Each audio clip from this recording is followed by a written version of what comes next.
திமுக கூட்டணியின் வெற்றிக்கு இங்கு எழுப்பப்பட்ட அரசியல் முழக்கம் பாசிச பாஜகவை வீழ்த்துவோம் என்கின்ற முழக்கம் காங்கிரசுக்கு பயன்பட்டிருக்கிறதோ இல்லையோ திமுகவுக்கு மிகச்சிறப்பாக பயன்பட்டிருக்கிறது. இந்திய அளவில் இந்த முழக்கம் எந்த அளவுக்கு வெற்றியடைந்தது என்றால் அது கேள்விக்குரியது. ஆனால் தமிழ்நாட்டில் இந்த முழக்கம் திமுகவுக்கு ஆதரவான வாக்கு வங்கியையும் திமுகவுக்கான வெற்றியையும் கொடுத்திருக்கிறது என்பதால் பார்க்க வேண்டும். இதே முழக்கம் எதிர்வினையும் உருவாற்றியுள்ளது.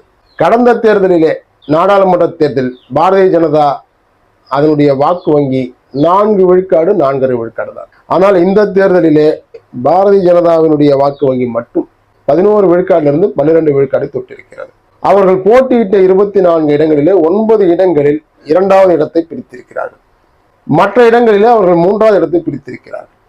ஆக தமிழ்நாட்டிலே பாரதிய ஜனதா கட்சி கடந்த தேர்தல்களை விட இந்த முறை ஒரு குறிப்பான வளர்ச்சியை பெற்றிருக்கிறது.